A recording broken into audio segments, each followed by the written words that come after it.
Yes, Chris. I am here. Okay, Director Reynolds. Oh, yes, loud and clear. Vice President Mueller. Here. And President Feldman. Here. Okay, thank you. Can we have the Pledge of Allegiance, please? Here we have our flag.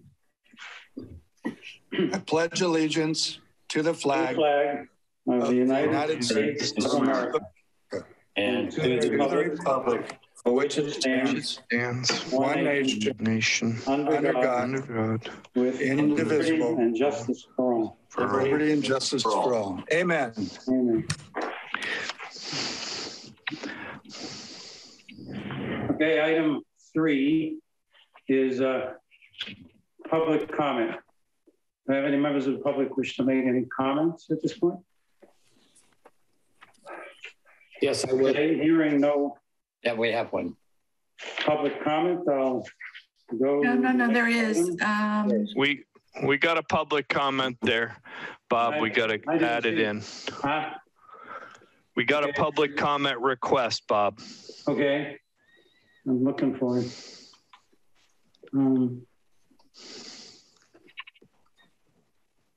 Member of the public. Yeah, I tried to raise my hand, but I couldn't do that. Okay. Or maybe I did. Okay, can you introduce yourself and let us know who you are, please? Absolutely.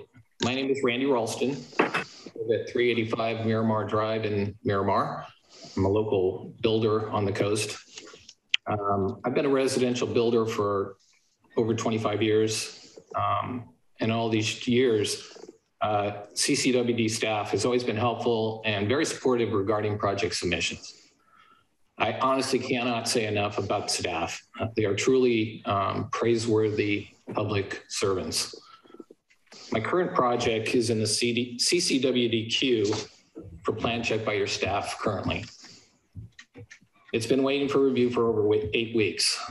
When I submitted in early April, I was told I was number 11 in line.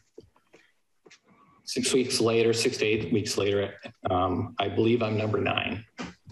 If the rate continues, I can expect my project to review in the next 5 to 6 months. By then, I will have lost my construction loan and will need to start the financing process all over. And you guys will probably be the last public agency to review my project. I do realize the staff has much bigger issues to deal with than my small projects, such as COVID challenges, as well as the severe drought. I want to be clear, I'm not here to criticize their actions. I get the limitations of what they're under. I'm here to ask the board, is there another path to move my project forward that creates a win-win situation for your staff and the applicants? Is there a way for my project to get a fast track review, either internally or externally, that could be explored? And that's what I asked the board to consider tonight. And I'm happy to answer any questions you may have. Thank you. I want to thank you for your comment and bringing this to our attention. So what I'll do initially is to ask Mary to please comment on this and let us know the situation, the issues, and any remedial things that you may be trying to look into to work with this gentleman. Thank you. I really appreciate that. Okay. Well, thank you, and I'm sorry for the delays. It's been a very hectic time frame particularly with the drought, and a lot of new projects coming on after COVID. We are looking at alternatives for review. Certainly, I think right now, and if Gina may correct me, but I think you might be number 2. So you moved up in the queue. So it'll be, and we'll, I assume we'll be getting to your projects soon. But we are looking, at other alternatives and ways that we can improve the process. Recently, we've invested in a program called Acela, And that will allow for online reviews and for checking and submitting your project similar to what you might do with the county. So we are working on that. And that's one of the things what we're looking to streamline the process. Also, we are looking at ways, how we can do things, perhaps, looking at other resources to help us as well. And so we'll do what we can to help you. No, I appreciate that. I just, I don't understand the process. I've always had a close personal relationship with so many people in your staff, and it's just a phone call or an email and I get my answer and that's it. And it's always been a really collaborative relationship. And so I was a little surprised at, and again, I understand the constraints that you guys are under are horrendous. So I do get that. I just, the process from the county on is so frustrating, and you guys have never been an issue. Like I said, I've been doing this for a long time. Your staff is great, but I understand you guys are under a lot of pressure. Other comments from any on the board? Mr. Chair, point of order, and Patrick can back me up. We as a board cannot comment on public comments, I believe. Patrick, is that correct? We refer to staff to refer information back to us, because I think that is carefully sensitive legal material. So Patrick, will you correct me if I'm wrong? Yeah, thanks for bringing that up, Director Mueller. As a general rule, the Brown Act, this isn't on the agenda, so this is not something that the board should have a lengthy discussion on because it's not on the agenda and the restrictions of the Brown Act. It is okay for staff to respond. It's okay to, if you have a question or a quick comment, but that should be it for something like this. So thank you. I appreciate you bringing it up, John. I had really intended any quick comment by anybody who wanted to offer, a feeling. So thanks, John, for the clarification there. So maybe based on that, maybe this would be worthy of an agenda item, so we could speak freely.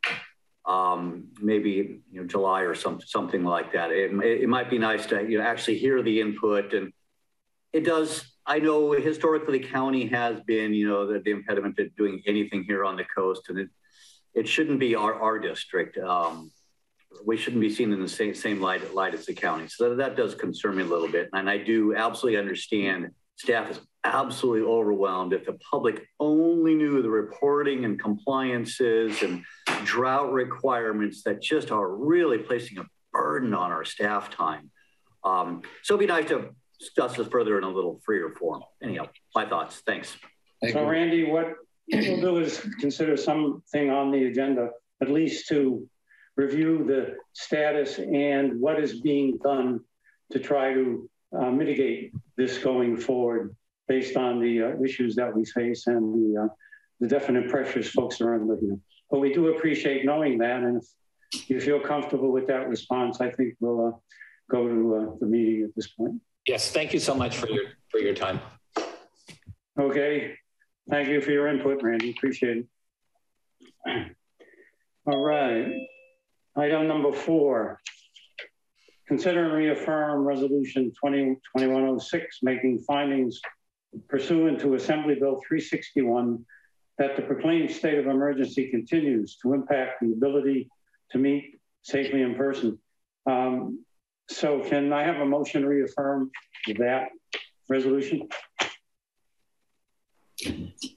I will so move by motion resolution 2021-06, making findings pursuant to Assembly Bill 361 that proclaims state of emergency continues to impact the ability to meet safely in person. So move. Can I have a second? I'll second that. I have a second. Lisa, roll call, please. Director Coverdale? Aye. Director Michelson? Yes. Director Reynolds? He's barbecuing. I can't hear Lisa. Yeah, it's. Vice President Mueller? Aye. Okay, I'm here if you were calling my name. Okay. President Feldman, yes. Okay, we've reaffirm that resolution. Next item on the agenda, number 5, consent calendar. Are there any items on the calendar that any of the board members would like to discuss or take off for further discussion? And it was reviewed and approved by Director Mickelson. Thank you. Any comments? Can I have a motion to accept? I move we approve the consent calendar as presented. Second? I'll second that. Okay, can I have a roll call, please? Director Coverdale, Aye. Director Mickelson, Yes. Director Reynolds, Yes. Vice President Muller, Aye. President Feldman. Yes. Okay. Item 6, meetings attendant, director comments. Anyone have anything to report? John? I would like to just make a very brief comment with staff's guidance. It looks like the construction has started in Miramar out to El Granada. And if I'm correct, I believe our 16-inch pipeline is near that area, and maybe staff could give me an update. It looks like they had some big excavators and different equipment out there working. So I'm sure staff is well aware of it, but I want it to be on the record that we are concerned about our equipment in that area. Staff could comment, please. Okay. Other comments, meetings? Okay, hearing no other comments, we'll go to the general business section. Turn it over to Mary. Award of contract to Casey Construction for Grandview Waterline Replacement Project. And I'm going to defer to James on this one. So James, can you take this one? Thank you, Mary. We went out to bid recently for the Grandview project. We've been working on this for a while. This neighborhood's kind of a fishbone pattern. It's got a 6-inch cast iron main going down the middle of Grandview, and then branches off with the Schedule 40 PVC serving the neighborhood. As you can imagine, that's pretty substandard construction, and it's quite old. We've had some pretty ugly leaks out there over the years. We went out to bid. The engineer's estimate was 1.88, and the low bid was Casey Construction at 1.496.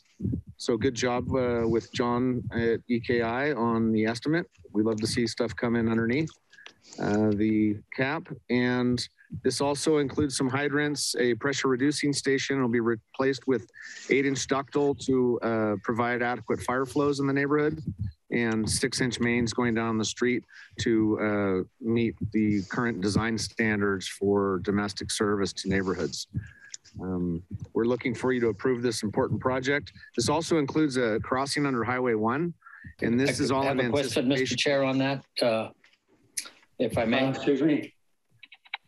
John? We lose everybody. John? If I may, a quick question to staff regarding that bid project. Casey Construction, and personally, I would like to see in the future that we have locations of where that company is based. I'm not familiar with Casey Construction. I'm curious if we know where they're based out of. I believe they're East Bay, but I'd have to double check while we're going over other items. But they're a local Bay Area contractor. Okay. We just haven't seen them bid on stuff in a while. Thank you. Yeah, no problem. Good question. Yeah, next time we'll give you a location. So this includes the crossing, Jack and Board crossing under Highway 1. And this is to get out in front of the city Highway 1 North safety improvements that will impact that area with bike lanes, retaining walls, and bus turnout. So we discussed that we don't want to have old pipes underneath a new multi-million-dollar city project. So more evidence of us and the city working together. So we would like to get your approval to award this to Casey Construction for $1.496 million. If you have any questions, I'm here. Comments from other directors?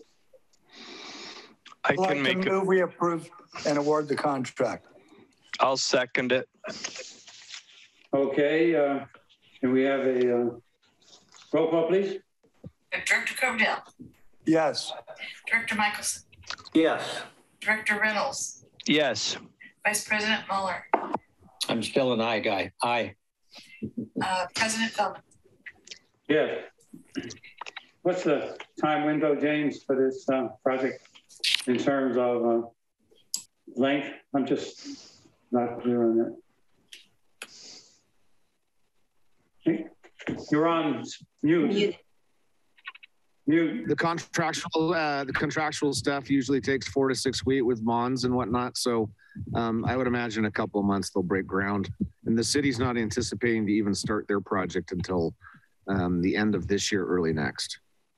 So I think we have plenty of time to get out there and get that done. Okay. But I'll give you an update if you know more. Yeah, I am going to add, I just looked it up. Casey Construction they're based in Redwood City, Emerald Hills. Okay, thank you, Mary. Okay, Mary. Moving closer. Okay, item B, approval of memorandum of understanding between the district and Teamsters Local 856 and approval of resolution 2208, amending the Coastside County Water District's personnel manual. Mary, you want to? Yes. discuss that with us? Yes, thank you. So the current MOU with the Teamsters Local 856 expires at the end of June. This has been a 5-year agreement. And so we've been working on a new MOU with our union employees over the last several months. And so what you have in your board packet is a product of our working with our bargaining unit, and also I will say with our human resource committee and with the board. So I think I think this has been a cooperative effort. Key points of, with this new agreement, it has a 5-year term similar to the last MOU. Will expire in June 2027.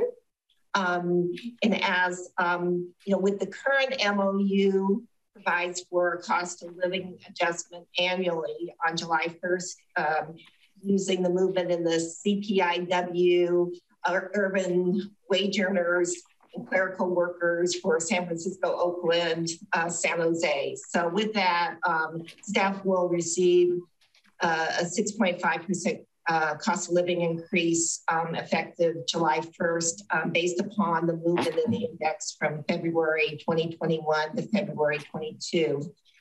Other changes, we have a few things that we made some tweaks with.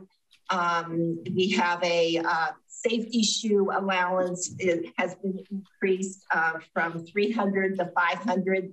This hasn't been increased for many, many years. So we put that change in. We added the purchase of a pair of prescription safety glasses not to exceed $200 on an annual basis. We increased the employee wellness benefit from $25 to $50 a month. And this is for like reimbursement for going to a gym. That's, I think, been the same for like 20 years. So that was a change. We did change unscheduled work on a holiday will be paid at double time. Employees with greater than 25 years of service will get an additional 1-day vacation per year between years 25 to 29.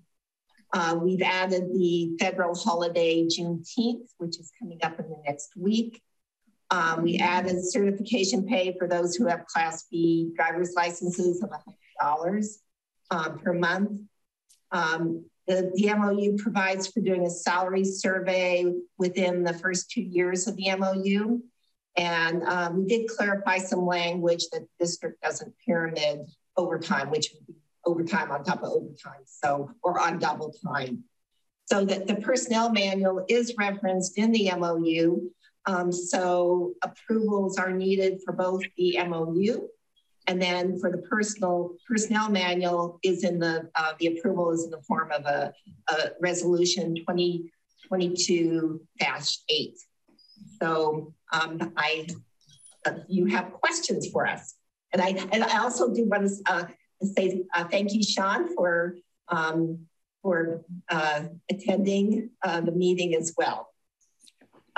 We have a great team, and Sean is a great example of our great team. Any comments, questions from the directors? I would like to make a comment, Mr. Chair, and thank you and management staff and the office for working on this agenda item, and the employees. And Sean, this is 100 pages, so this is taken very seriously, both sides. So that's 200 pages of work everyone has put into this, from the employees to the union and to our staff, and I can only thank them and congratulate them. And I think we've all come a long way together, and hopefully we can continue this relationship in the present and near future. So I just congratulate them. That's well said, John. I heartily agree. Any other comments? Okay, I want to thank Mary and Sean for their efforts and work to bring this to fruition, and glad to know that we have things in place for the next 5 years, and we get on with the business of the business at this point. Can I somebody have something? Yeah, should I make a motion to authorize? I was ask for motions for the okay. I make a motion that we authorize the general manager to execute the memorandum of understanding between the district and Teamsters Local 856, covering the period of 1st of July 2022 through June 30th, 2027. Adopt the attached resolution number 2022-08, amending the Coastside County Water District Personnel Manual to be effective 14 June 2022. Okay, can I have a second? I will second it.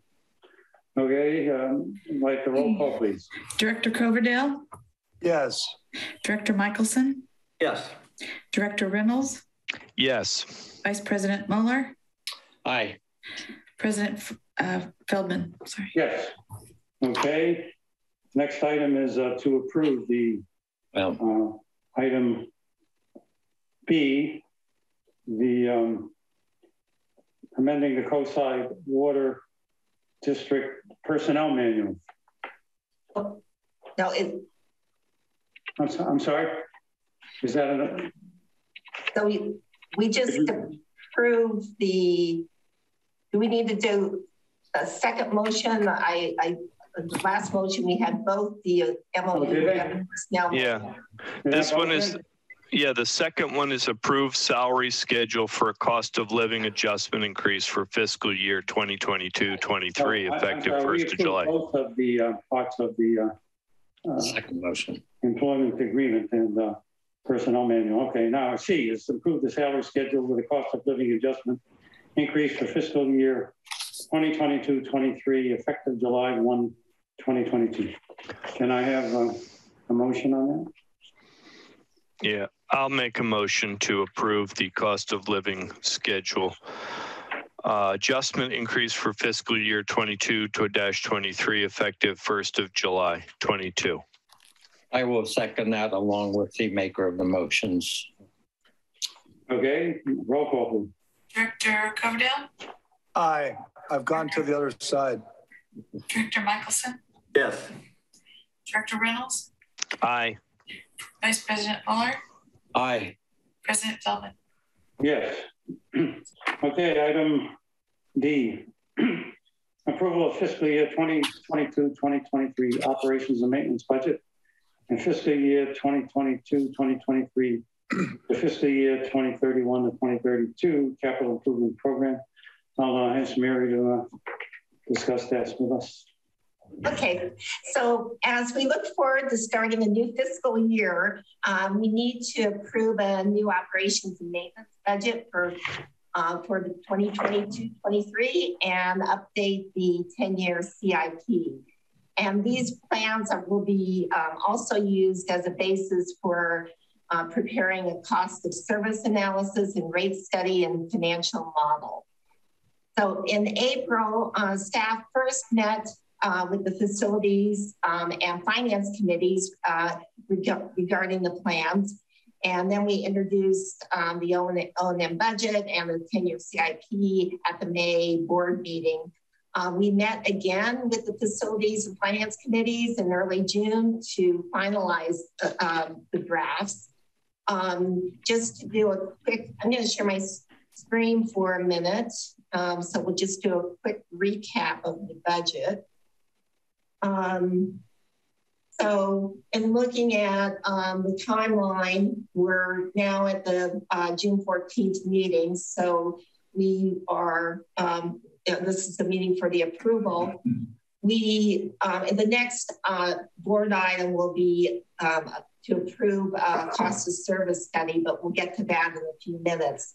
But what the game plan will be, assuming that you approve the next board item, we'll do a finance workshop likely around the beginning of August, where we'll look at our financial model for looking at new rates to be effective ultimately January 1st. Oh, this is 2023, sorry, my chart. But basically in September, we would likely set the Prop 218 notice and the public hearing date, and then in October, in the October-November period, have the public hearing for the rates to be effective in January.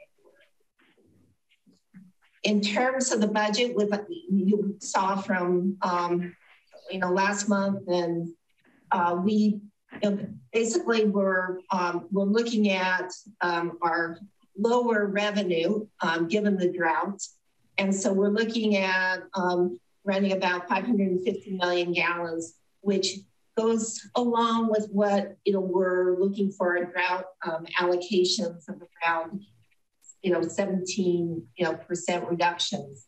So we're and our budget last year was 603 million gallons. So this is this differential equates actually to close to $1 million in revenue that we're not getting to the top line here. But with this, as we look at where we stand right now without any rating increases, we're down just from last year without close to 600,000.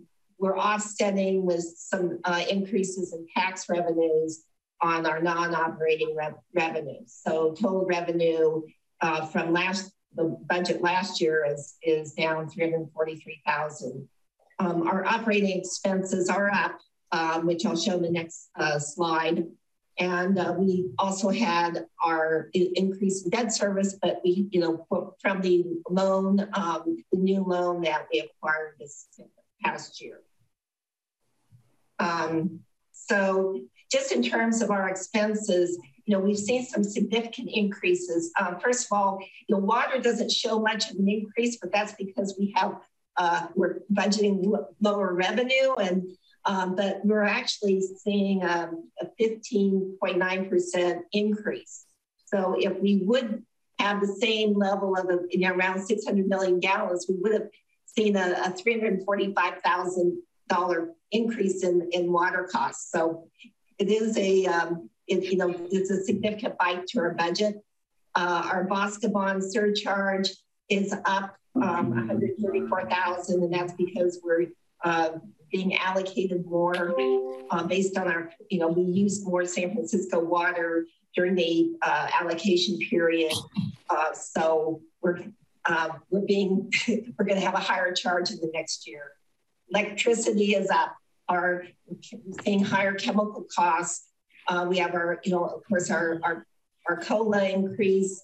And then in our computer related services, this one is such that we're seeing, we've had to move our expenses that you would have normally seen in perhaps in depreciation when we used to purchase software and had it as a CIP item, now those the cost of software there is largely on a subscription basis. So we're seeing, that's being rolled into our computer expenses versus our depreciation costs.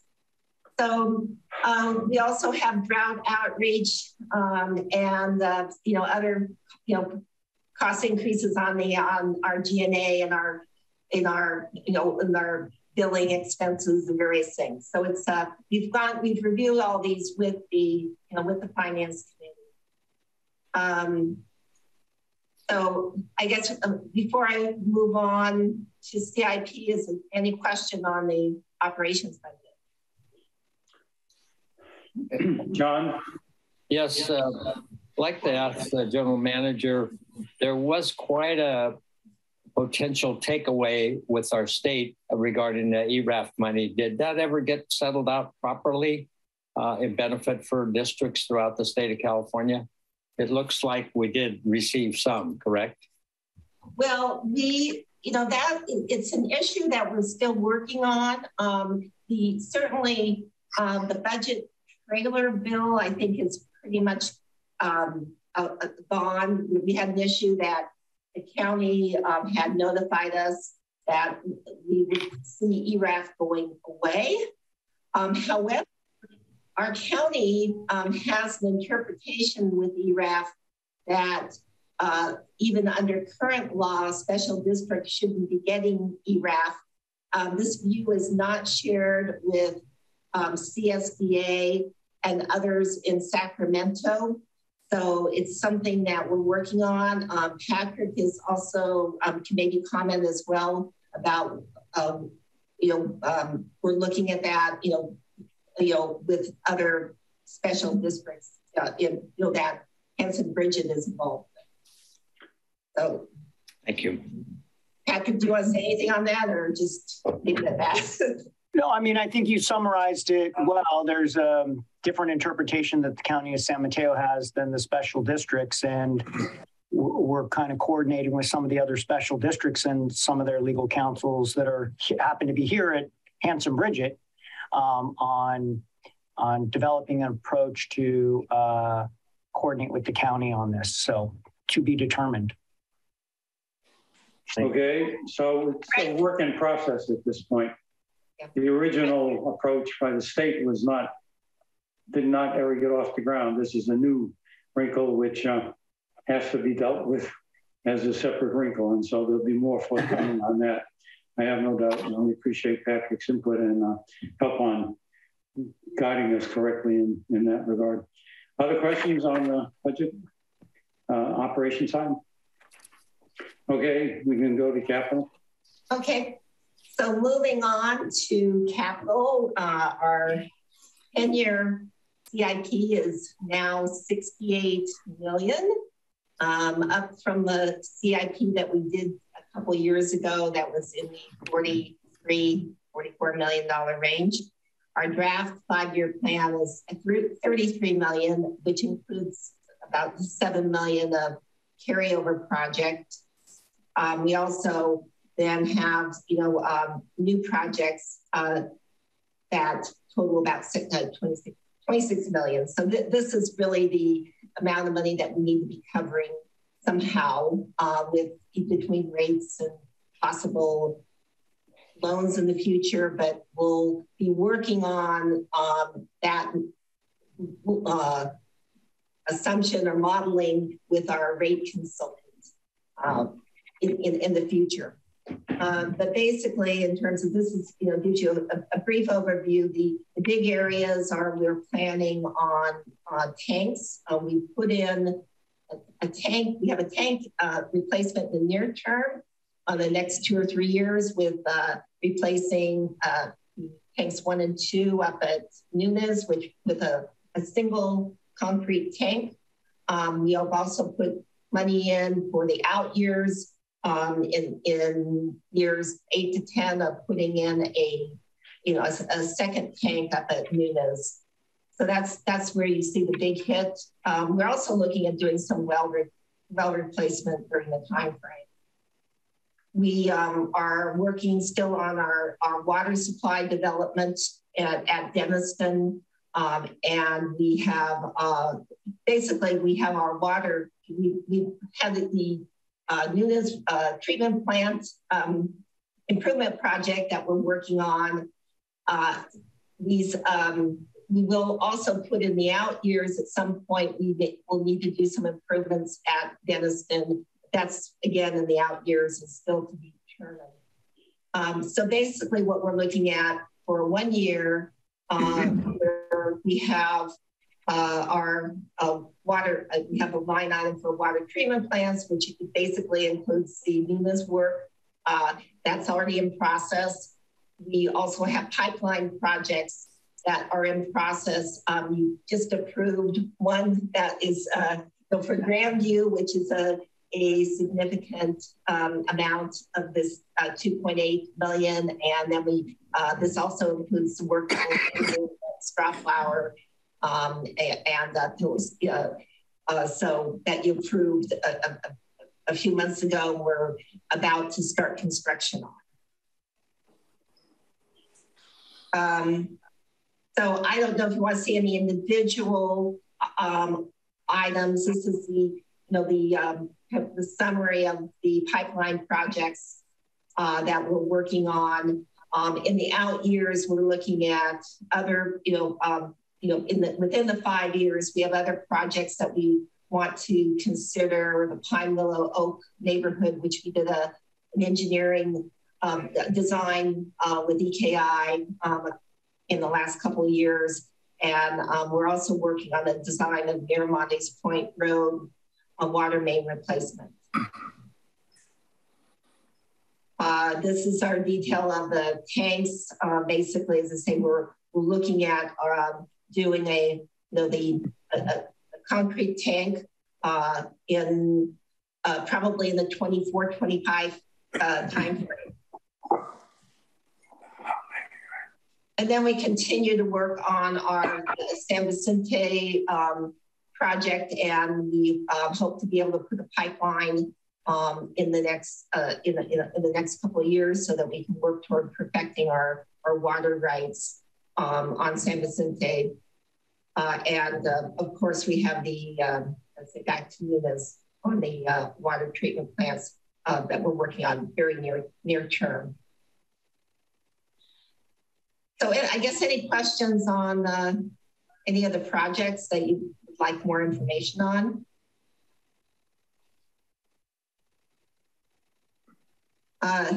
Just in terms of a 1 year impact on our cash, at the end of June, we should have 17 million in the bank, and that includes, we received the proceeds of our $7 million loan to cover Nunes. And so, at the end of 2023, the balance will be around 11 to 12 million. But it is something where, this is just a 1 year. We need to consider the 5 year impact, and that's where it comes to doing a financial model, which you'll be seeing in a workshop, in a couple months. So with that, I'm sorry. John, you have a comment? I'd just like to make a comment, Mary. Thank you. And I think we're all grateful because of your financial accounting ability to put this very, very technical agenda item together that we've all been working on. And we in the public have to realize the value that we're investing in the future for water supply for all of our customers here. Because there's a lot of issues going on in the state of California and in certain parts of America where there's very serious water supplies, and communities, the underserved, are really suffering with my different state committee involvements and stuff. And sadly, there is some potential social unrest that we're all being aware of out there. But I think for our customers to realize that these investments we're looking at for now and in the future, it doesn't cost, it pays for the future. So that would be my comments right now. Are you interested in comments at this point? Yeah, if there's no questions per se, yeah, comments are good. Yeah, so I sit on the finance committee with President Feldman, and we, I think, went through the budget, the O&M budget, with a fine-tooth comb. We were very impressed to see how much more quality and integrity and carefulness went into the capital improvement budget. And so even though we got a little bit of a gut wrench as that budget increased, we feel confident that all the projects that have been identified in a careful way, and the numbers that have been associated are reasonable. So we also feel that we have the financial wherewithal to deal with the costs, and we feel that we can try to maintain as careful of a watch as we can on the rate increase. And frankly, we have some more borrowing capability, which I've grown to learn is reasonable, because the people that are going to use the improvements are going to pay for them instead of us trying to pay cash and carry that for the future. So I feel really confident. I think the numbers are big, but I think they're reasonable. I think there are lots of other avenues that we're going to try to pursue. I think hopefully there's some federal money or state money out there that could help us along our way. This isn't a 100% complete capital improvement budget, because there are some items that we can't even really understand yet. But I'm really proud of the CIP budget group. I'm proud of our financial committee. And I think that Mary and James have done a really robust job of making sure that we're being careful, making sure that we're being accurate, and making sure that we're not creating a burden for ourselves or our children's children going forward, but creating a system that's going to be able to sustain the coast for a long time. So I'm really proud of the effort. I wish it was 20 million, but that's not the case. And I don't know if anybody's noticed, but costs are going up. They're not going down. The cost of money is going up. Contracting prices are going up. So I think the more aggressive we can be in the current environment, the better off we'll be. So that's the way I see it. And I really look forward to working with Raftellus, if that's how we decide to go, and get a sense of, kind of projecting what rate increases will do in terms of covering these expenses. So I'm really proud of it, and I hope the community that looks at it is proud of it. And I look forward to learning more about it. And I couldn't thank James and Mary enough for the drill that they've gone through in this budgeting process. That's my comment.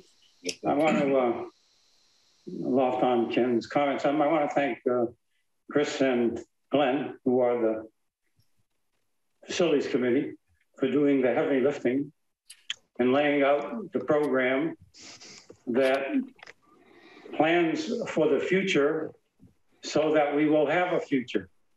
To loft off of one of John's comments, unless we do this now, we won't have a future in this business, and you have to do the hard work to make it happen. And they've done that in laying out what they see as the forward needs for the district and our community. So I want to thank them and Mary and James for their hard work in bringing this to our attention.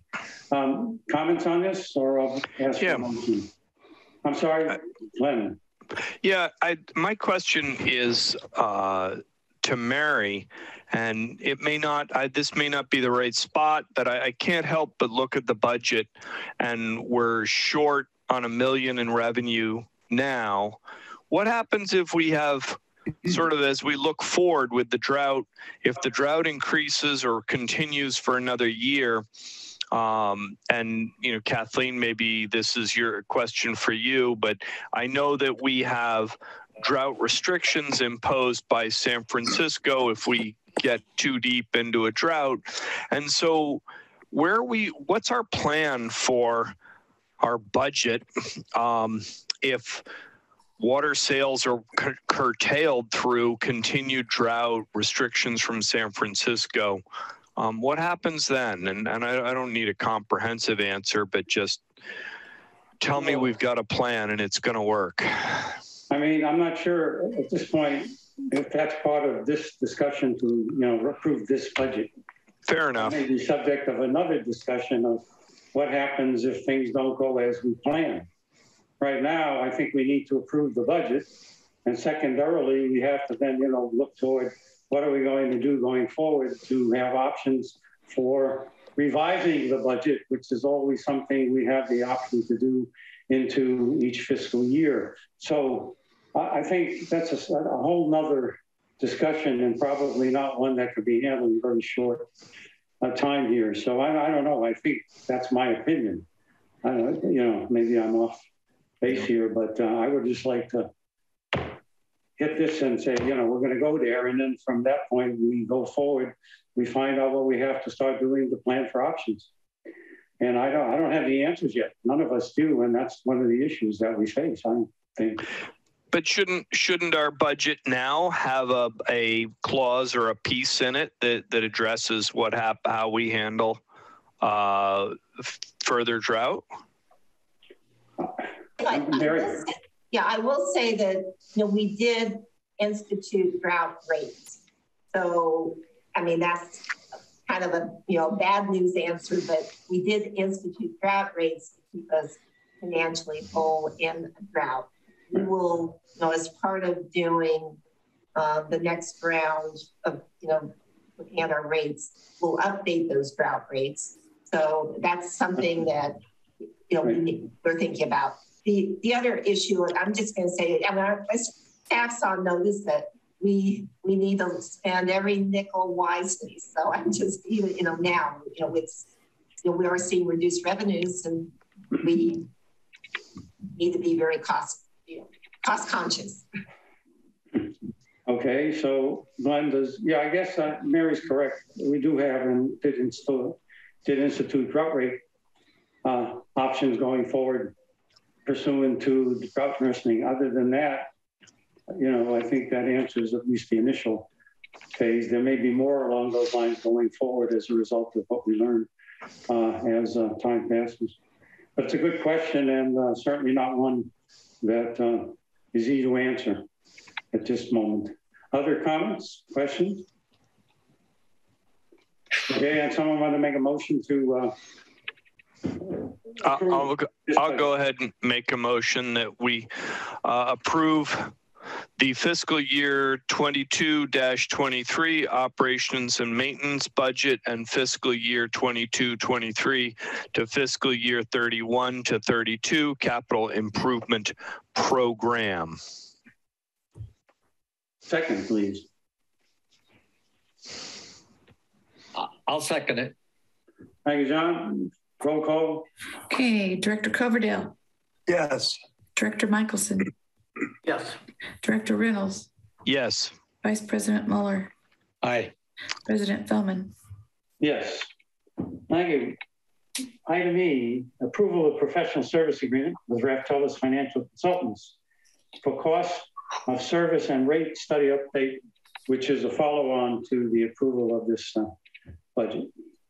Yes. Mary. Okay. Thank you. So in preparation for a possible rate increase on January 1st, 2023, we need to do our homework. And that is, updating and doing a new cost of service and rate study and financial model. So we have gone ahead and contacted Raftellus, who's given us this proposal. Basically what we're proposing is to do a comprehensive study. In 2018, we did a full cost of service analysis. That's 4 years ago. So we will, with this proposal, be doing a new full cost of service analysis, plus and then it will include the financial model that we're all familiar with, and our helping us with our water rates, and also updating our drought rates. So in 2018, when we had the full, the full thing, the full study, it was our costs were around 52,000, but that also excluded drought rates, by the way. But so our proposal is for 59,773. I will just make one comment. We'll be using with Raftellus, Nancy Fan, who was at our drought rates presentation, will be the project manager. Sanjay Agar is no longer with Raftellus. So, so we will be having the project director who will oversee Nancy. His name is Kevin Koskiak, and he had actually worked with us back in 2018, honestly. I have been assured by the folks at Raftellus that they will, they'll take a very similar approach to what we're used to, and ensure that we're looking at, a study that is understandable to our customers and provides transparency for our customers. So, do you have any questions? Questions on the proposal?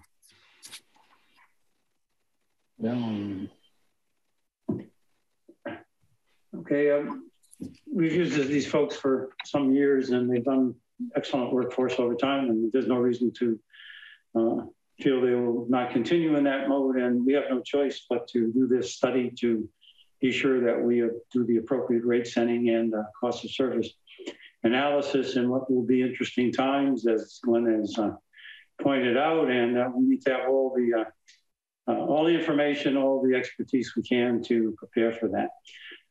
So, does someone make a motion to accept this proposal? Can I make a comment? Can I make a comment first? Frankly, I think that Raftellus has done a great job. I think we're going to miss, the smooth hand-holding of Sanjay. I mean, the guy was great. His presentation was amazing. And while Nancy, I think, has all the statistics and knowledge and all that, I remember working with her, and I found her a little dry. But I don't think we're there trying to win a personality. I think we're there trying to make sure that the model and the form and the approach and the transparency that we generated originally is continued. So I think she's the perfect choice, actually. And I know there were some cost savings that we looked at, but frankly, I'm glad that we didn't go with the cost savings. And I think it's going to be wonderful. I think they're the right group. And I really support this proposal completely. But I won't make a motion because I'm on the phone and I can't read it, so. I can make a motion. So I'll make a motion to authorize the general manager to execute a professional services agreement with Raftellus Financial Consultants Incorporated to provide a cost of services and rate study update at a time and materials cost not to exceed $59,773. And I'll second that because I remember the time I met Glenn Reynolds on a tour of the Hetch Hetchy and the Spring Valley water system. And I found him to be so knowledgeable. I thought, that's the guy that really belongs working in the water district. So second. Okay, well. I have a comment, Mr. Chair. Yeah, I think this item is very appropriate for this evening, what we just agendized here prior to this agenda item. This goes to show our public and our customer base. And speaking of the public, we can see how many more people are coming to visit the coast, let me tell you, every day. And so we have to be prepared for the budget items we just approved earlier this evening. And this is only one way to do that, to keep us as a solvent district in the future. Thank you. We do thank you. Look at an increase. So Ken, you seconded? Yes. Okay, so let's take a roll call. Director Coverdale, Yes. Director Michelson, Yes. Director Reynolds, Yes. Vice President Mueller, Aye. President Feldman. Yes. Next item on the agenda is to consider approval of resolution 2022-09 establishing appropriations limit applicable to district during fiscal year 2022-2023, which is a standard item we do each year, which is done for the form because we're never really in a place where we even approach the numbers that are being presented. So Mary, you want to take that away, please? Yes. So you said it. I think you summarized it accurately. Annually at the beginning of the fiscal year, the board must establish and approve the appropriations limit for the upcoming. So we would, and it's per the California Constitution. And this limit is the maximum amount of proceeds of taxes which the district can appropriate during the fiscal year. And there's, because the limit's so, we're so far away from this this amount, it's not, it doesn't have any effect on the district's budget. Okay. I'll go ahead and make a motion that we adopt a resolution establishing appropriations limit applicable to district during fiscal year 22-23. Second, please. I'll second that. Thank you, Chris. Roll call, please. Hey, Director Coverdale, Yes. Director Michelson, Yes. Director Reynolds, Yes. Vice President Mueller, Aye. President Feldman. Yes. Thank you all. Okay, item G. Consider approval of resolution 2022-10, calling for an election to be held on Tuesday, November 8th, 2022 for the election of 2 members of the governing board. Mary, do you want to comment on that, please? Yes, this is a resolution that we do every 2 years around this time. So the regular district election will be held on November 8th, and 2 zones are up for election. Zone 2 held by Director Michelson, and Zone 5 held by President Feldman. So the attached resolution authorizes the general manager to enter into an election service agreement with the County of San Mateo's chief election officer and to pay the county for the services. This resolution also provides for having the costs associated with providing candidate statements be paid by the candidate. So the also for understanding of the election, the candidates filing for the election will be open on July 18th and close on August 12th. I'm sorry, Ken. I would just like to encourage President Feldman and Director Michelson to write very good candidate statements. And I just pray that the election isn't stolen. Sure. Okay, well, there's always that. Thanks for bringing that up.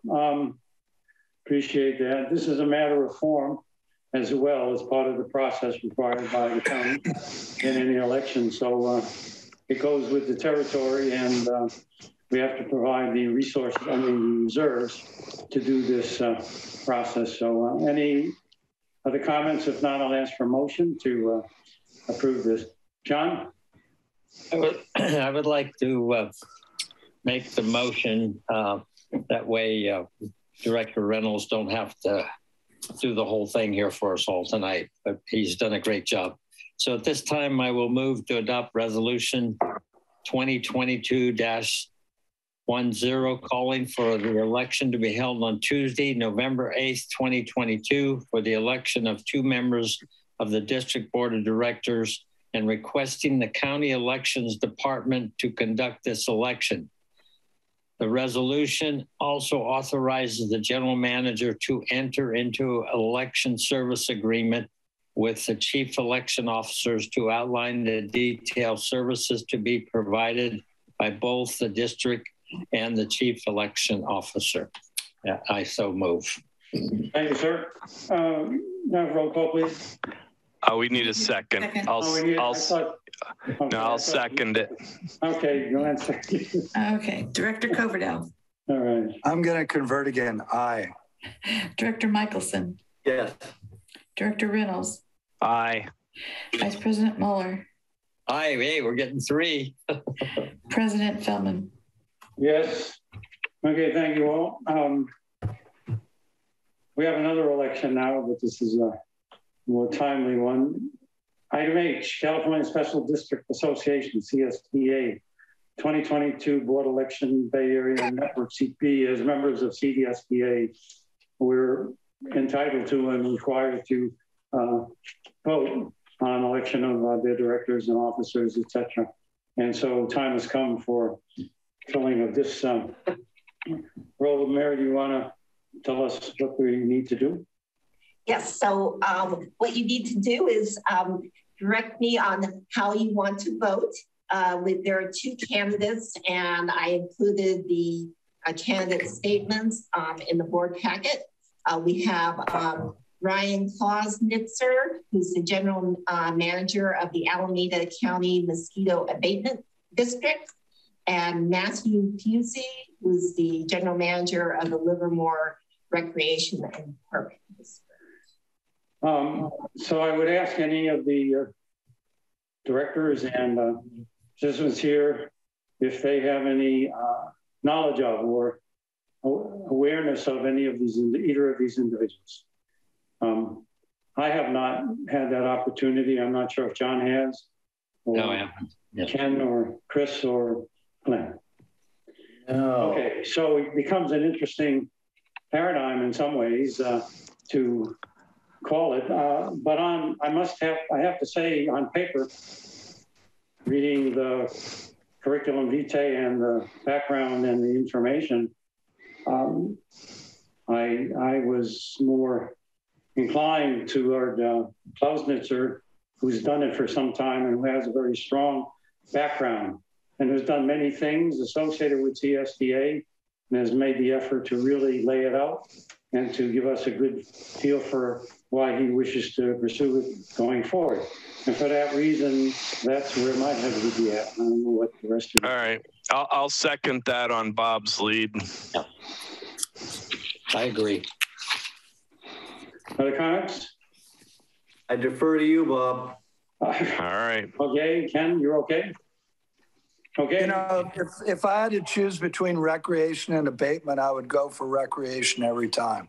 But that doesn't have anything to do with the individuals. So I just feel inept at even having an opinion. So I appreciate your analysis, Bob. I think it's great. And, you know, I think sometimes we beat up incumbents, but maybe that's not a reasonable thing to do. So I probably would fall right in line on that voting. Okay, well, given that, it seems like we have pretty much agreement on that. Mary, sounds like Ryan Klausnitzer would be our vote. Do we need a motion on that? No, we're supposed to designate. Yep.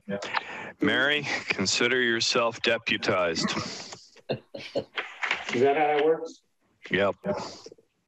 Now, this isn't like the Electoral College where you get to change that. Make that sure. You have what you need, Mary? Yes. Okay, thank you. Good job. Appreciate the help and your input, folks. Okay, next thing is Nunez Water Treatment Plant Upgrades Project, update number 10, and I'll turn over to James. Good evening again. Mary, would you mind bringing up the slides? I just don't have them handy on my laptop. As you can see on this is update number 10. You can see on, yeah, there we go. On the chart, we have contract duration, 720 days, lapsed 302, remaining days, 418. We're likely gonna have to extend that due to supply chain issues, unfortunately. Bill to date, we're almost halfway through the project as far as billing goes. You go to the next slide, please, Mary. And then this is what's happened since the last update. They've got the plate settler supports put in, which are basically stainless I-beams that go inside the new SED basin. The air scour blower has been installed. It's not connected yet. Setting of the caustic storage tank, earthwork access road for the new trailer parking area, concrete placement for the V-ditch. The soil nail well has been stained. It looks great. These guys did a fantastic job on there. And the hydroseeding and jute netting on the hillside behind the SED basin where we disturbed some soils. Next slide, please.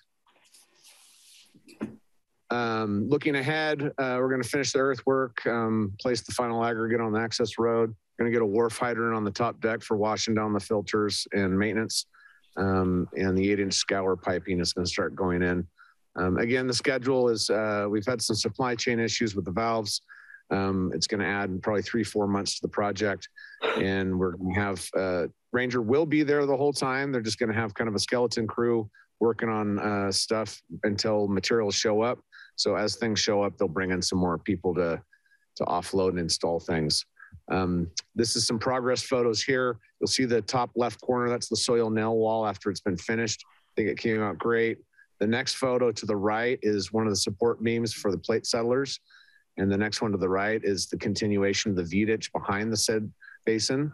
And the next one on the very top right corner is the basically the V-ditch going behind, taking the water from behind the soil nail wall down the hill. You'll see that was a picture without the staining on the soil nail wall, so you can see the difference. And then middle left picture, there is some of the filter to waste piping. There you can see the plate settler units in the lower right-hand portion of that picture.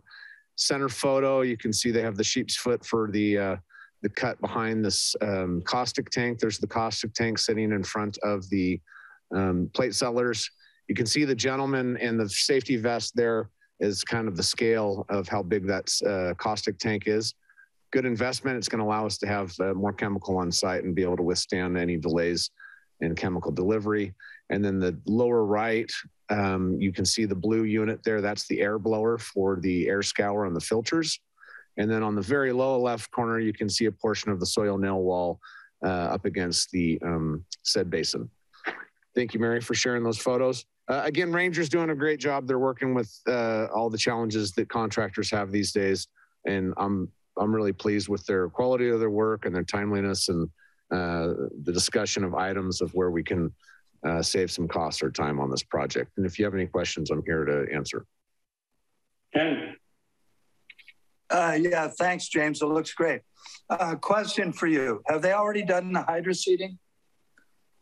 They have. So it's done. It's over. It's done. It's over. They actually, I guess it's so expensive, they bought their own hydroseed unit. I'm sorry? I didn't realize how much. Hydroseeding is so expensive. In the past years, they actually bought their own unit and they do it themselves. Okay. Yeah. Rather than farming it out. If we're ever doing hydroseeding again, I would really appreciate seeing just the seed list, what's being utilized. Okay. And I can get that for you. I wouldn't make a comment about what's been done, but I would just be curious. Yeah. Certainly. Yeah, thanks. It looks great. It looks great. Yeah, so far so good. Thank you. Other comments? Yeah, I had the opportunity to go on site and look at it, and I was really impressed with the work that's been done. And I just wanted to comment that Sean and James and Mary really have done a good job of staying on it. And when we walked around and looked at it, they were able to share with me a lot of thought they'd put into how it was being installed and what was being done and why. And I am really grateful that our team is not just subcontracting out the kind of knowledge and information about this, but is really rolling up their sleeves, studying it, learning it, and knowing the nuances and understanding the choices. And that really reflects a higher level of operation and quality than happens at other districts. So I wanted to throw a shout out to the team for the great job they're doing, and it looks great. Nice comments. Good job. John? No, I think as it was commented earlier about Board Member Reynolds is very, very knowledgeable in this business we're in with water. And so thank you for those comments, Board Member Reynolds. I think everyone deserves a lot of credit for, again, for the investment for the future of this community. Chris, any comments? No, I would just echo what Glenn said. And yeah, you know, it's ultimately, you know, it's going to be our staff here, you know, at the controls, and for them to have input into designing the plant, I think is really going to pay dividends down the road. So this is, it's really been a collaborative effort, and thanks to the team. Appreciate the comments. I agree that definitely been a model project up to this point. I had asked James a question when I did my tour, my loaded question and dumb question at that, since I'm not a construction expert. But when we discussed the filters and the scour unit and the progress on that area of the plant, there was some comment regarding a valve that, if it was able to be gotten, could actually allow that filter to get into some kind of modest service and allow some of the other filters to start being cleaned. I don't know how realistic that was, or if it's even, you know, feasible, but I had just wondered if there was any potential for that as a way to continue something during this delay of some 4 months at this point. I was just hoping for something to give us some return for the investment at this point. That's all. I know it's just a pie in the sky thing, but I just wondered. Sorry, John. Yeah, thank you. Just very brief, and not to get into the budget too deep. Do we actually have property boundaries identified on our parcel there? And if we could identify them to the public, I think it would work better for all of us with the school and neighbors and things like that. I don't even know if we know where our property boundaries are without cost. We do have it in our GIS. It's in our GIS system. We can display it. Okay, I think that would be good for the future if we have that identified personally. All right. Other comments? Hearing none, we'll go to monthly information reports. General Manager's report. Mary? So our 75th anniversary is right around the corner, and staff is very busy and getting ready, and everyone's participating, but I'll say that Kathleen and Gina and Lisa are really taking the lead on our festivities. We will be participating in the July 4th activities. We're still working through logistics. We will be set up also here in the parking lot and handing out items. One of the items, and I don't know if you may be able to see this, see this in front. Oh, I have my blur on, but we have buckets that we will be handing out as freebies. We have nozzles and various things. So working on that and participating in the parade. The other, July 19th is the official date of our anniversary. It's a Tuesday. You've all been contacted, so we're hopeful for your participation. It's going to be a special board meeting, but it will be we'll have a tent in our parking lot. We're inviting various dignitaries and our, past employees, past board members, and various things. So we hope to get a good turnout on the 19th. We will also have a feature article in the Half Moon Bay magazine for July as well. So I want to say we've actually had a good time with picking out pictures, looking at old pictures, and going down memory lane, walking down memory lane. So, anyway. And is it true that Gavin Newsom's coming? Oh, God. Chris is going to invite him. Yeah, my buddy. Sounds like you folks are doing a bang-up job of getting ready for the big event. And you're broadcasting thus far with all the logos and things. It's certainly gotten people's attention. You can't miss it. Let me tell you, there's no way to know that this is, not know that this is the 75th anniversary of the Coastside County Water District. Other comments? Yeah, just I'm trying to go through my history books. I do have some details regarding Mr. Knapp in the 1800s, and then when he developed the first water system down Main Street. I don't know if you're aware of that. And he put the first little fire system in too. And I know I have it in one of my books. It's just a matter of finding the right book to look it up, and I'll turn it over to when did he do that? 1800s. No, I didn't run into him, actually. I haven't. I'm old, but not quite. I didn't quite ever run into him. He developed the side hill plow. Actually, it's in this. Almost, but not quite. Well, yeah. Other comments? I'll keep looking for that. Okay, that's great. All righty. Well, no, that's great. Keep it up. Let us know. And it's almost here. It's almost here. Okay. Let's see. Other things on your general manager's report here. All right. That's it. All right. Next is going to be Kathleen. monthly highlights from Jim Turpin. Great. Thank you. I'm happy to say Denison Water Treatment Plant is still running right now. I think they had to turn it down to 350, but my hat goes off to Sean and Todd and the other treatment staff of keeping the facility running down to the last drop, literally. They're doing a great job. So it was running 400 last month, and we're going to run it for the next couple of weeks if we can. I'd imagine we're probably only going to get another week out of it, but they're doing their best. Staff replaced some air balancing solenoids on the Crystal Pump Station surge tank. CSP P2 has been removed and replaced. We're waiting on the motor. It's on its way from Mexico now. Divers inspected the wet well, the pumps at CSP, and they also dived the lake, or dove the lake, I guess is proper English, and cleaned the inlet screens. They both the inlet screens look great, the upper and the lower. And I think Darren and I are going to try to do that on a 5-year period. Just to make sure that something's not going awry down there. We've done fire break maintenance at the Pillar Cedos pipeline easement and the Crystal Springs pump station.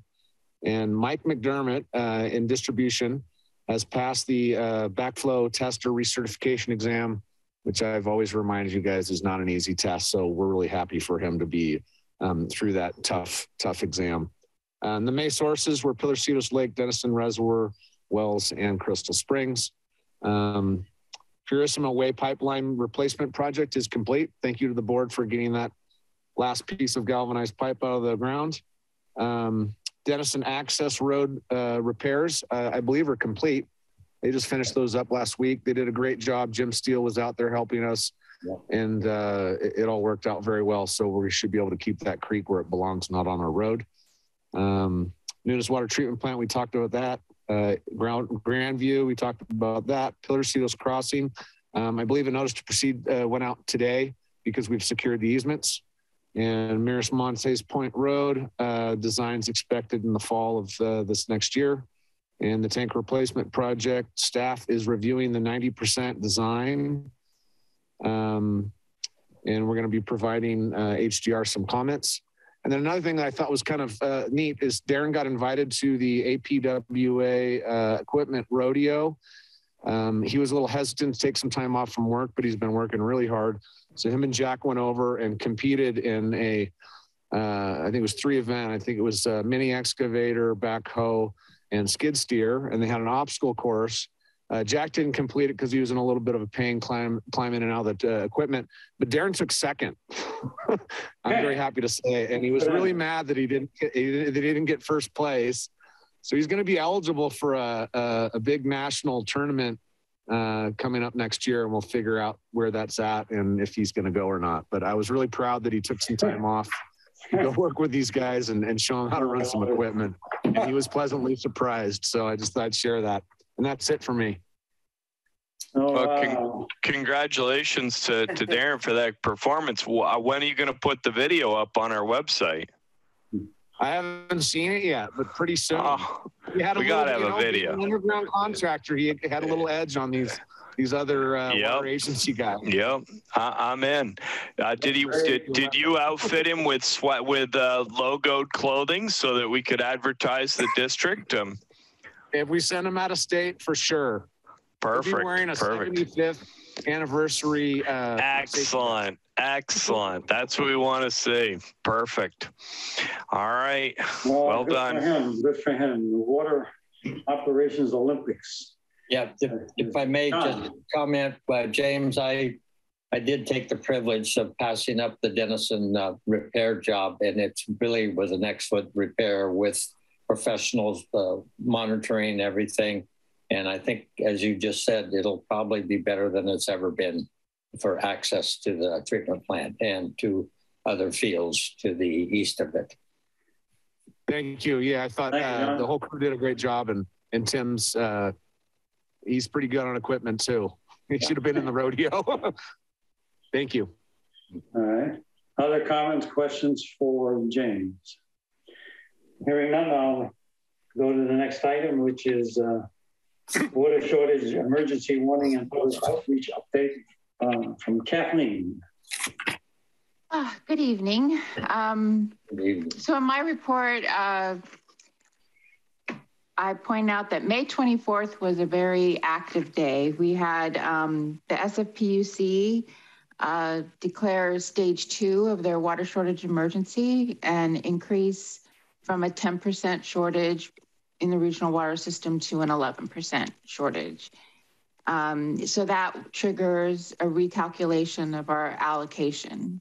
It has to go through tier 1 allocation calculations and then through tier 2. And I'm hoping that we get our final revised allocation tomorrow. We're expecting it to come sometime tomorrow on the 15th. Once I get that, then we'll review it.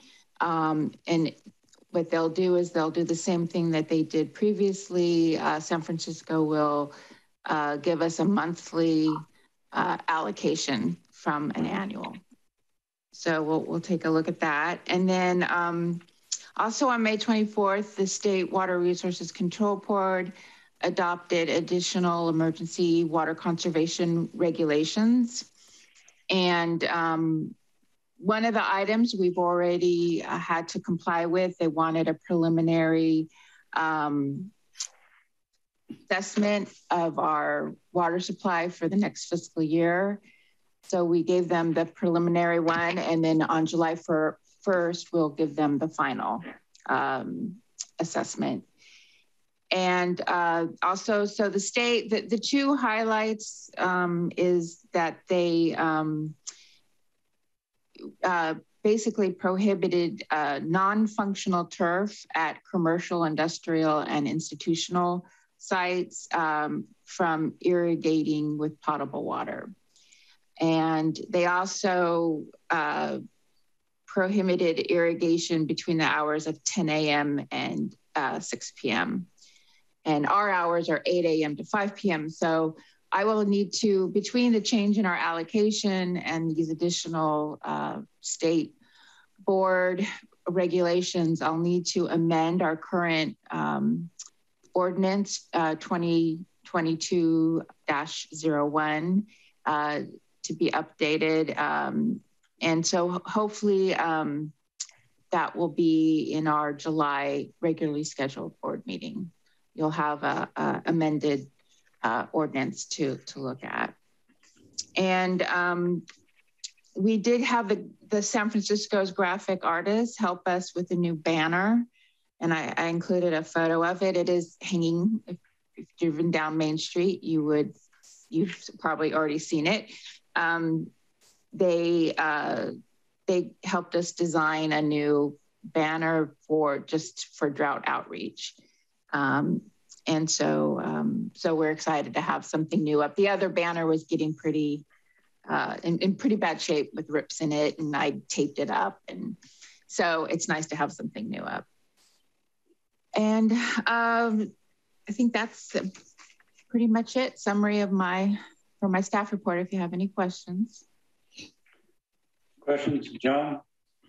Yes, I recently have been involved with police volunteering in San Mateo County, and I brought up the issue the other day in a Zoom meeting regarding washing the cars. And we have I believe three car wash services in our community here, and I just was wondering how they're holding on with the water conservation practice put out there for them.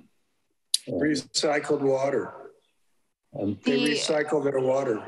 The two automated ones, it's required by law when they were built that they have to recycle some of their rinse water and wash water. The third one on Main Street, the do-it-yourself, they don't have that same recycle option, but it's still pretty efficient. It's probably, you know, for a lot of people, it's a lot more efficient to go to the do-it-yourself. They use a lot less water than if they were going to do it in their driveway or something like that, because there's a high pressure, you know, hose that they have. So yeah, so I think we're doing pretty well as far as more car washes within our community. Very nice. Thank you for that update. Good. Other comments, questions? I will say that Coastside County, Mr. Chair, looking at our list here since 4/21/21, we have taken 24 actions regarding water conservation. If you look in your agenda packet, 24. Oh, yeah. Quite remarkable, Kathleen and staff. Thank you all for that. It goes way back. Just didn't happen last week. No, yeah, yes, things are changing fast, so it's hard to keep up, keep ahead of it. So, but we will, and I think a lot of the outreach, we were talking internally, staff, you know, with it being on the news daily, especially during the weather segments and stuff, all the local news stations have done a really good job with outreach and trying to educate the public on the drought conditions that we're in. So that's very helpful. There can't be too much outreach, obviously, too much information about the restrictions on use. We do that with our Water Smart distribution once a month now, I know. We need to face facts that as we move forward, it's not going to get any better, it's going to get worse. There'll be more and more pressure to reduce irrigation, particularly. I believe that we know, and there's been some observations, that there are people doing the watering on times which are not theoretically part of the appropriate schedule and information you put out. I know we have water spot monitoring. I know we have someone that works to watch overuse and in-house use, et cetera, can also measure watering on the wrong days.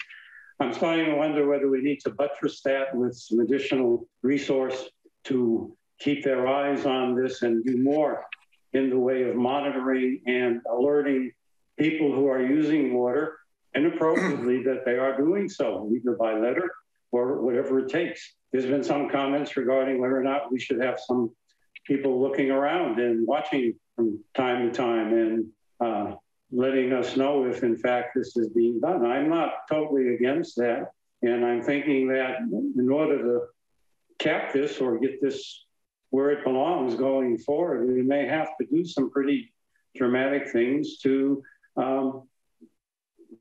manage it. I know I walk around and I see people doing things that are really not within the parameters of our program and our rules and our ordinance.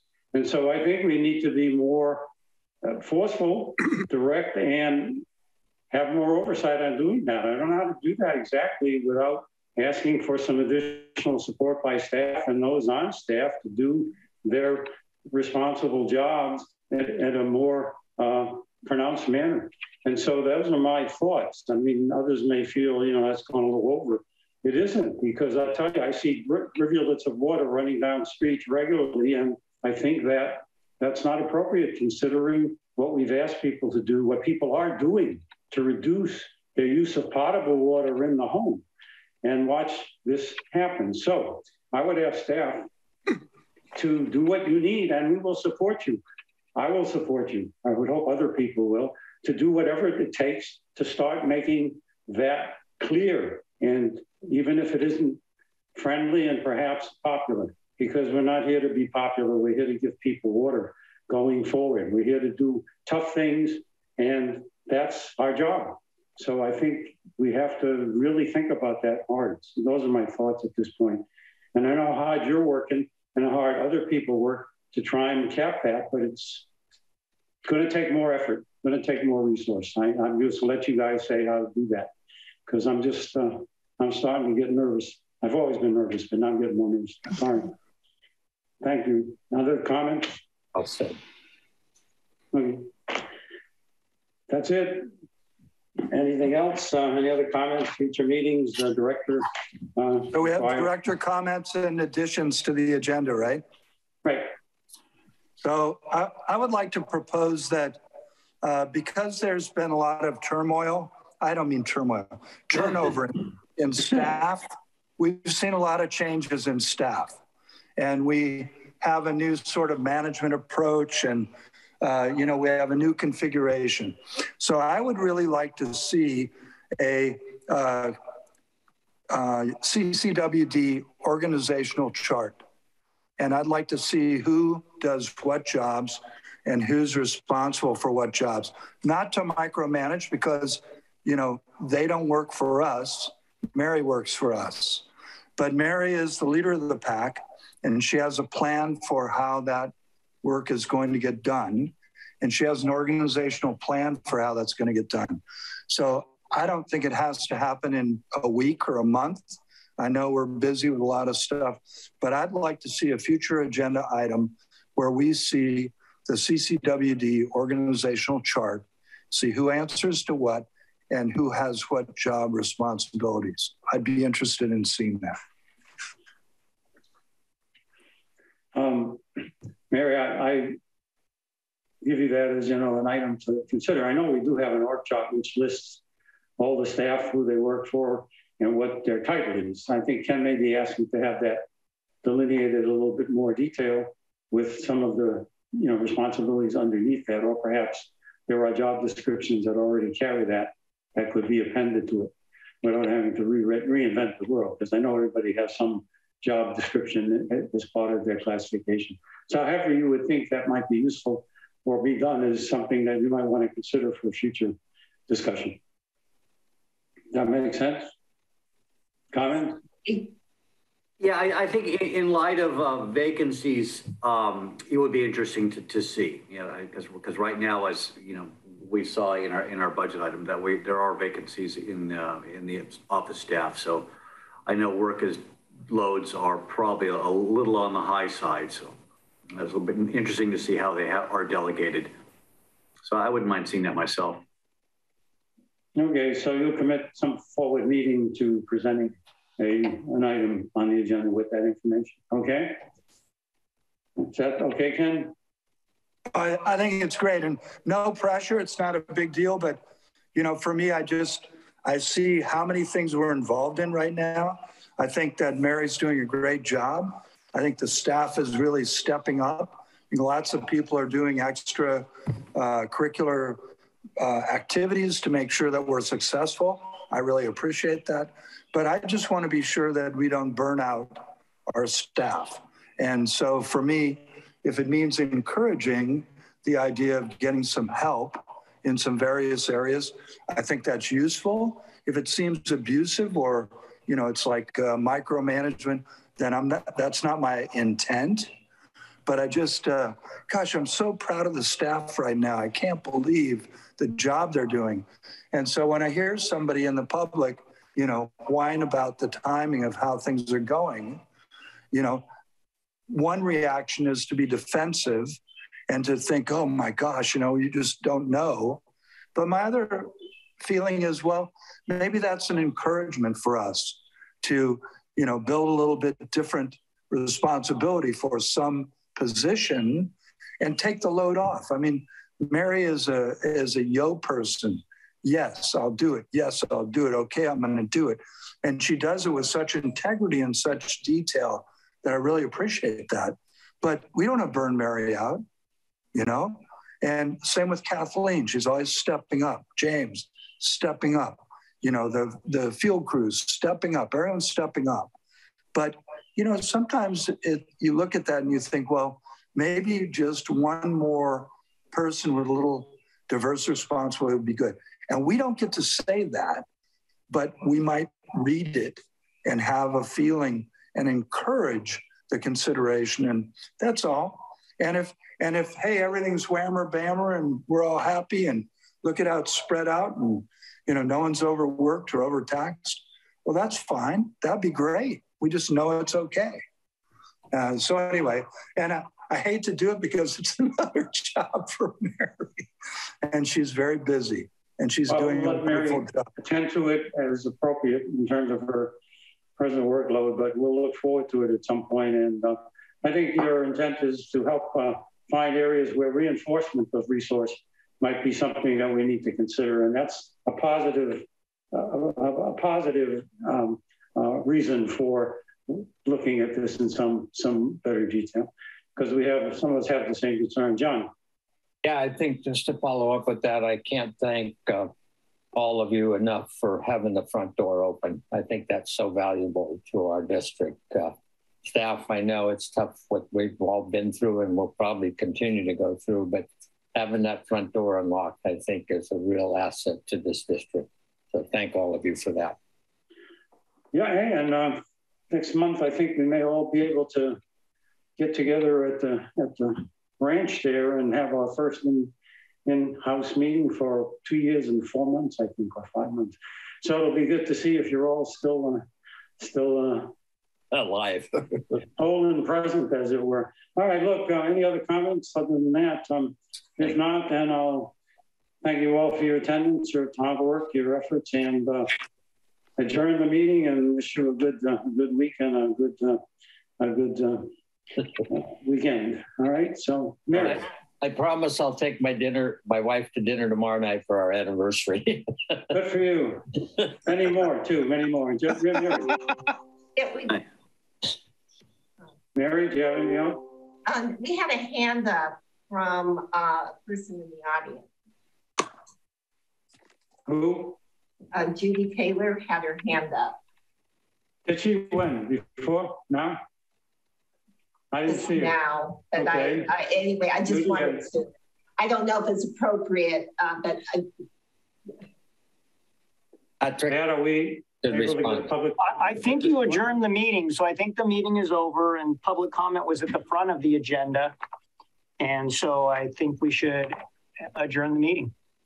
But I believe we could ask her to send a written comment. Sure, that would be fine. I think that's but because we're not in a formal meeting, the board would be violating the Brown Act because there's a majority who's still on, so we don't want that. I would recommend a written comment for this. That would be fine. Totally fine. All right.